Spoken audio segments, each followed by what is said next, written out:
Hello, and welcome to another Read With Me session. I'm yours truly, Isabel, and I'm here to read with you. We are on the compound effect.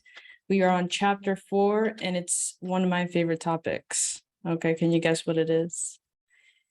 If you can't guess, because I can't read your mind right now, it's actually called momentum. Momentum. The power of Big Mo is in your wheelhouse.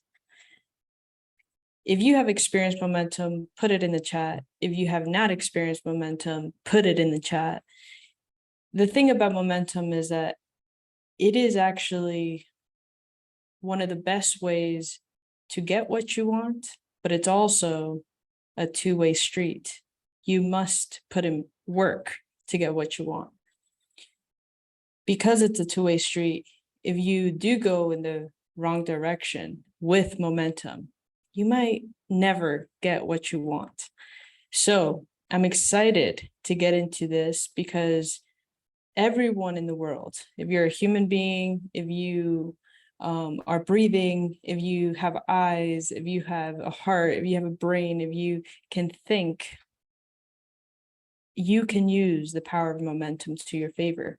And I'm excited because I think now more than ever, the world needs momentum, positive change, positive momentum, positive reaffirmation.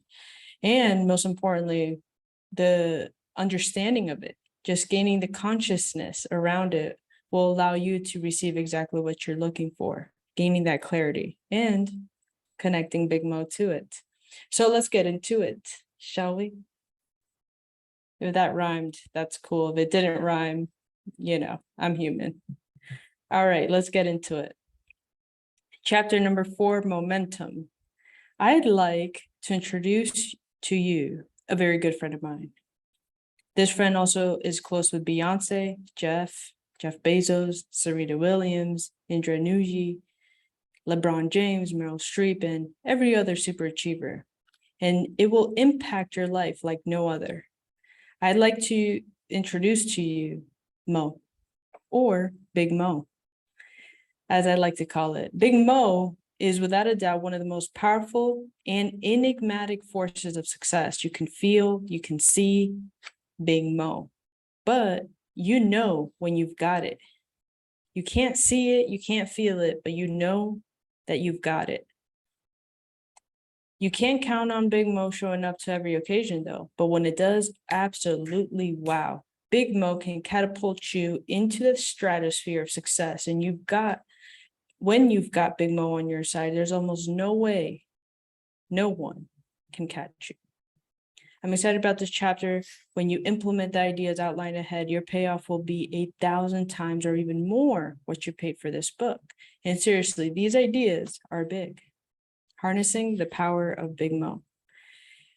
If you remember your high school physics class, you do or you don't, okay, you'll recall Newton's first law, also known as the law of inertia. Objects at rest tend to stay at rest unless acted on by an outside force. Objects in motion tend to stay in motion unless something stops their momentum. Put another way, couch potatoes tend to stay couch potatoes, and achievers, people who get in the successful rhythm of life, they continue busting their butts and ending up achieving more and more. It's not easy to build momentum, but once you do, look out. Do you remember playing on merry-go-rounds when you were a kid? A bunch of friends piled on, weighing it down, and then chanted as you worked to get the thing moving. Getting started was slow going, and then the first step was always the hardest, getting it to move from a standstill. You had to push and pull, grimace and groan, and throw your entire body into an effort. 1 step, 2 steps, 3 steps. It seemed like you were going nowhere. And after a long and hard effort, you were able to get up a little bit of speed and then run alongside it.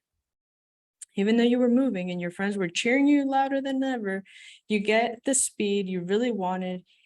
You had to keep running faster and faster, pulling it behind you as you ran with all your might. Finally, success. You jumped on and joined your friends in the joy of feeling the wind in your face and watching the outside world turn into a smear of colors.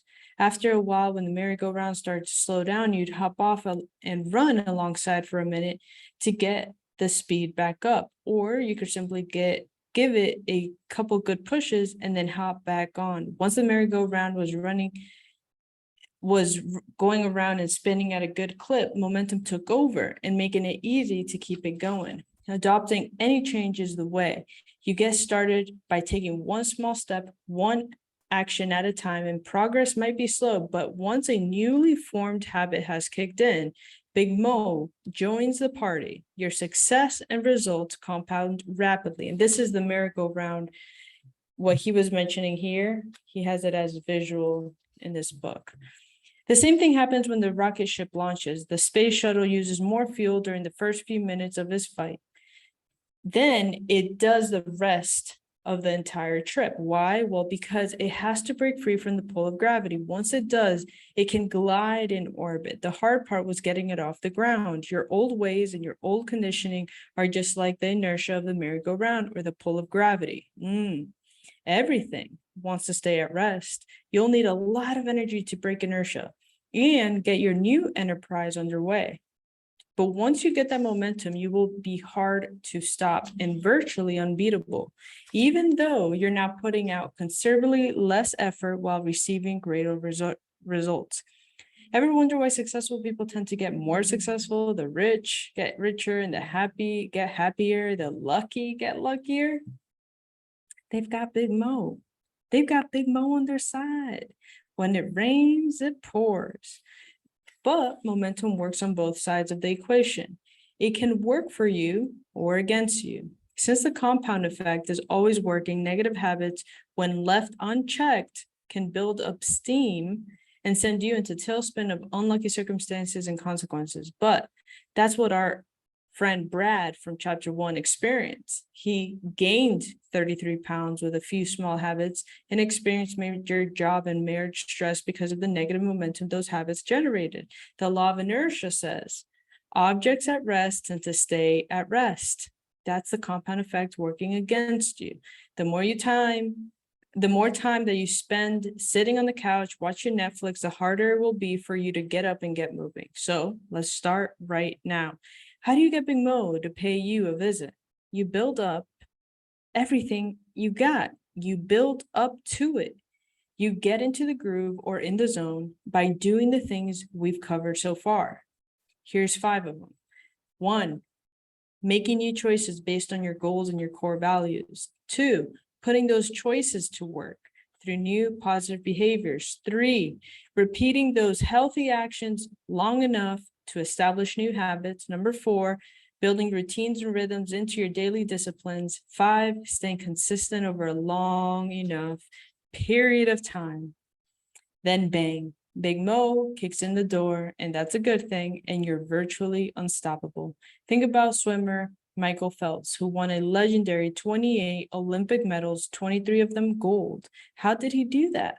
Working with his coach, Bob Bowman. Phelps honed his talents over the course of 12 years. Together, they built routines and rhythms and developed a consistency of performance that prepared Phelps to catch momentum just at the right time, the Olympic Games. Phelps and Bowman's symbiotic relationship is legendary for its scope and ambition and its utter predictability. Bowman required such consistency when it came to practice that one of Phelps' most vivid memories is when Bowman allowed him to finish a training session 15 minutes early so he could get ready for a middle school dance. That's one time in 12 years. No wonder Phelps was so unbeatable in the pool.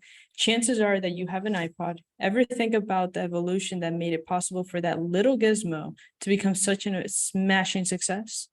Well, Apple was around for a long time before they launched the iPod. While Mac computers had intensely loyal following, at the time they still comprised a small fraction of the overall PC market. The iPod certainly wasn't the first MP3 player out there, but Apple was actually late to the game. But they had something powerful going for them: the consistency of their efforts in maintaining customer loyalty, a steadfast commitment to high quality, innovative design, and ease of use. They made the MP3 player simple, cool, easy to use and play with. They promoted it through entertaining and inventive ad campaigns. And it worked. It hit a nerve.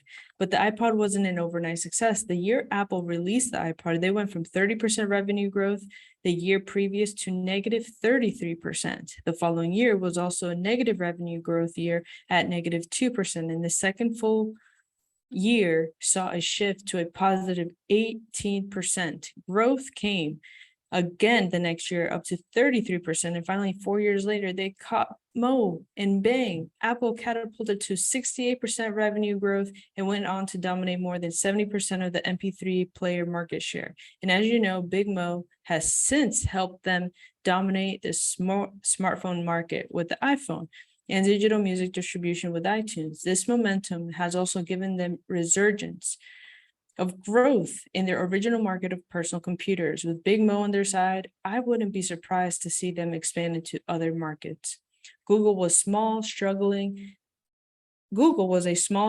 search engine for a while, and today it too owns more than 90% of its market. YouTube, the video sharing space created in February 2005, officially launched in November of that year, but it wasn't until they officially launched in November of that year, but it wasn't until they featured the Lazy Sunday digital short that originally aired on Saturday Night Live that people started going to YouTube in huge numbers to find it. The YouTube video clip went viral, got more than 5 million views before NBC asked to have it taken down, and then there was no way to catch them. They had Mo on their side. Today, YouTube is the second largest, most popular social media platform that attracts over 37%, a third of all mobile internet traffic. Wow. And that probably has increased. Google caught up with YouTube's two young founders and paid them $1.65 billion to buy their Mo. Wow. What do Michael Phelps, Apple, Google, and YouTube have in common? They were doing the same things before and after they achieved momentum. Their habits, disciplines, routines, and consistency were the keys to unlocked momentum for each, and they became unstoppable when Big Mo showed up to their party. Here's how routine power will be in your favor. Some of our best intentions fail because we don't have a system of execution. When it comes down to it, your new attitudes and behaviors must be incorporated into your monthly, weekly, and daily routines to affect any real positive change. A routine is something that you do every day without fail, so that eventually, like brushing your teeth or putting on your seatbelt, you do it without conscious thought. Similar to a discussion in the habits section, if you look at anything you do that's successful, you'll see that you've probably developed a routine for it.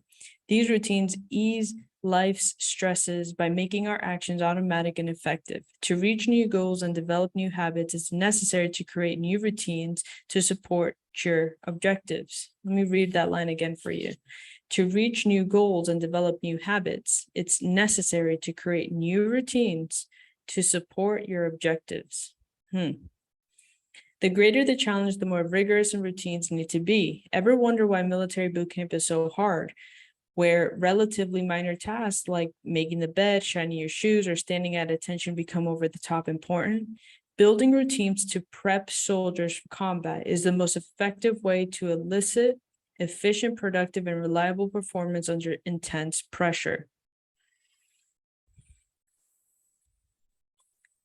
The seemingly simplistic routines built and developed during basic training are so exact that soft, fearful, slovenly teenagers are transformed into lean, confident, mission-driven soldiers in only 8 to 12 weeks. Their routines are so well rehearsed that these young soldiers can instinctively act with precision in the middle of the chaos at combat.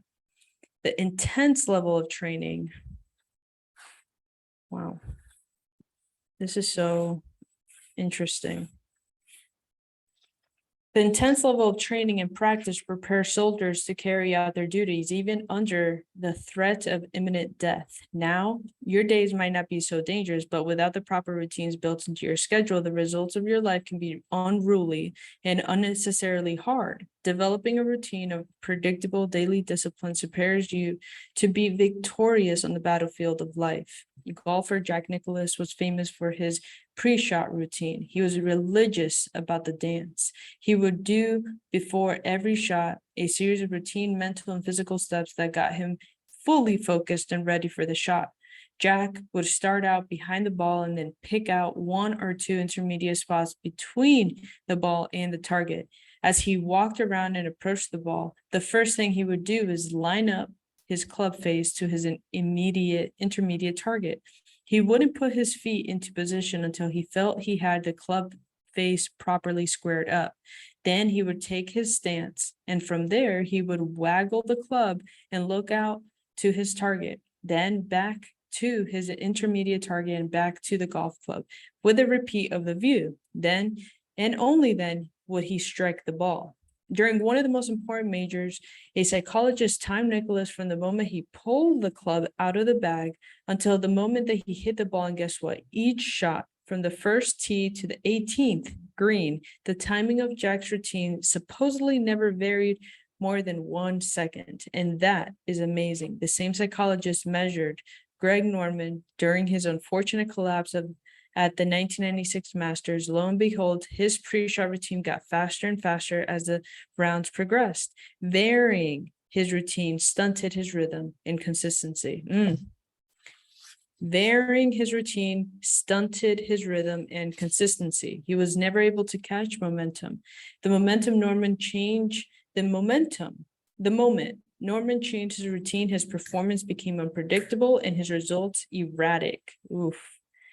That is it. Consistency is the golden nugget to achieving the success that you're looking for. If you don't have consistency, you're not dependable. And if you're not dependable, then you can't grab that momentum that he's talking about with the law of Big Mo.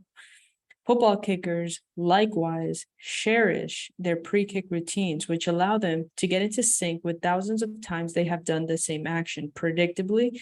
Without a pre-kick routine, their performance under time pressure greatly diminishes. Pilots go through their pre-flight checklist, even when a pilot has logged thousands of hours and the plane came in with a perfect performance review from a previous destination. The pilot goes through a pre-flight checklist every time without fail. This not only prepares the plane, but more importantly, centers the pilot and prepares him or her for the upcoming performance. Of all the high achievers and business leaders I've worked with and observed, I've noticed not only do they have good habits, but each has developed consistent routines for carrying out their daily disciplines. It's the only way any of us can predictably regulate our behavior. Oof.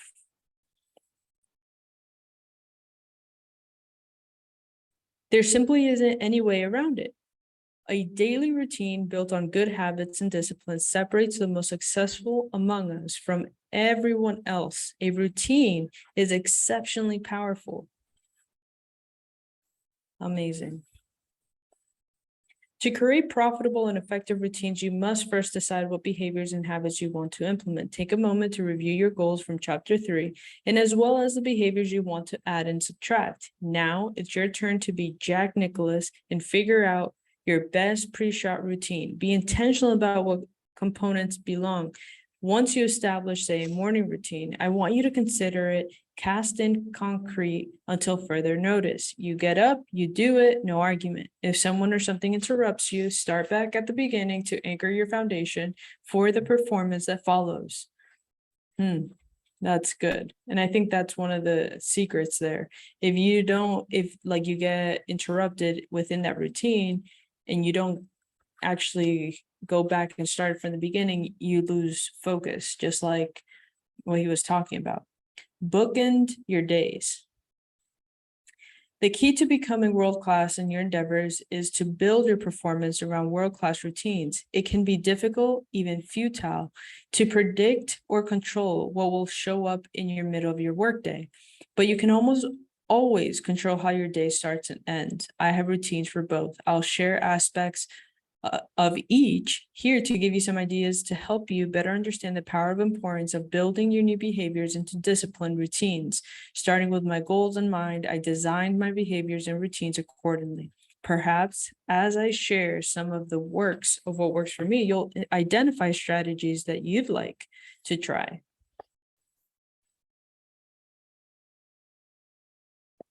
rise and shine. My morning routine is my Jack Nicklaus pre-shot preparation. It sets me up for the entire day because it happens every morning. It's locked in and I don't have to think about it. My iPhone alarm goes off at 5 a.m. Concession, sometimes it's 5:30. And I hit the snooze button.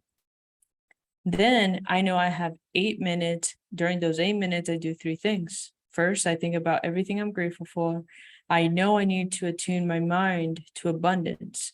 The world looks, acts, and responds to you very differently when you start your day with a feeling of orientation of gratitude for which you already have.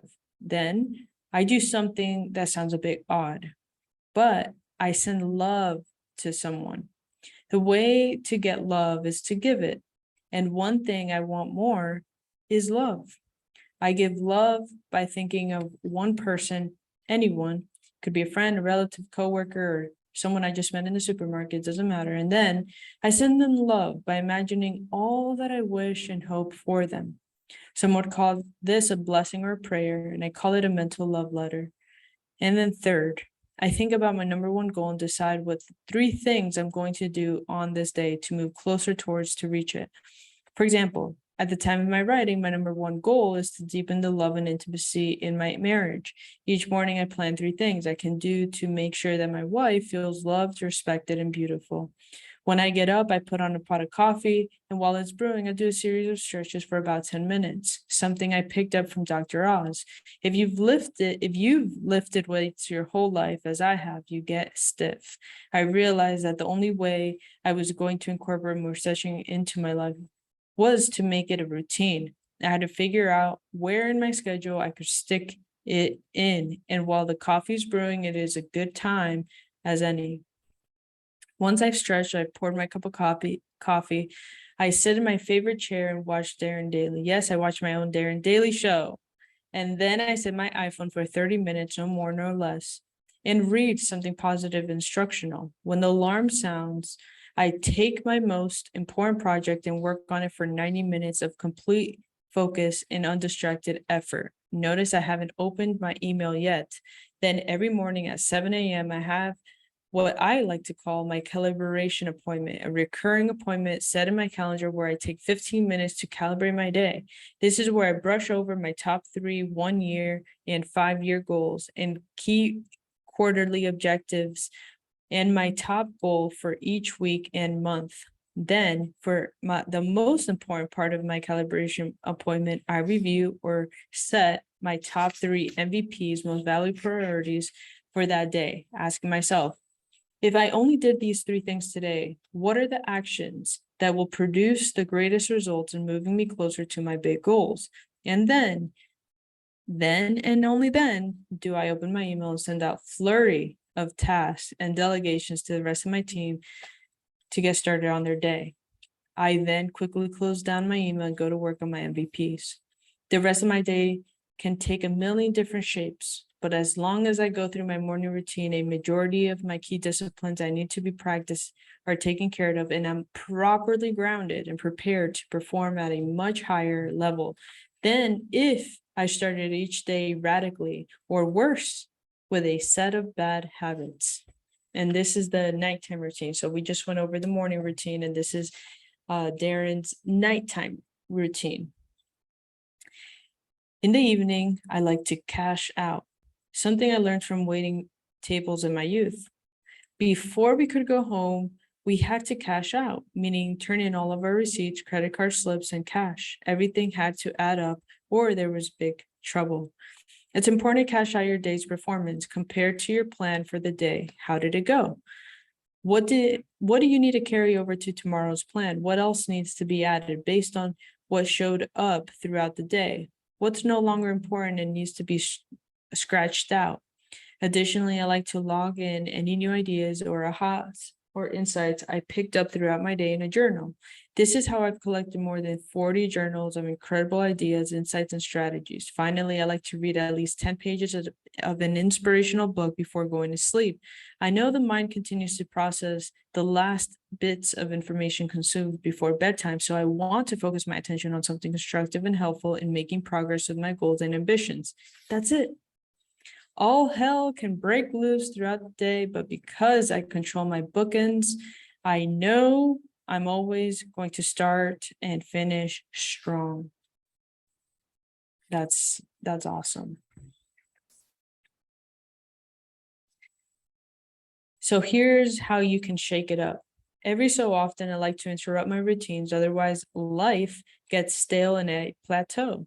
An easy example is working out with weights. When I work out the same way at the same time, doing the same repetitive movements week after week, my body stops showing compounded results. I get bored, lose my passion, and Big Mo is a no-show. That's why it's important to mix it up. Challenge yourself in new ways and freshen up your experience. Right now, I'm working on adding more adventure into my life, so I set weekly, monthly, and yearly goals to do something I wouldn't normally do. Most of the time, it's nothing earth-shattering, but things such as eating different kinds of foods, taking a class, visiting a new destination, or even joining a club to meet new people. This change of pace makes me feel alive. It helps recapture my passion and offers me opportunities for fresh perspectives. That's awesome. Look at your routines. If something that used to energize you has become same old or, old, it is no longer generating powerful results. So you got to switch it up. Awesome. I'm going to stop here. So in the next Read With Me session, we get even deeper within the rhythm, finding your actual groove so Big Mo can attach to you. So I'm super, super excited. I'll see you in the next Read With Me session where we go over chapter 4, part 2, and we go over how you can actually implement your routines right now, today, regroove them into your life so they can align with your goals and get Big Mo to knock down your door. I'll see you in the next Read With Me session. I'm yours truly, Isabel, and it's been a pleasure reading with you. Talk to you later. Bye.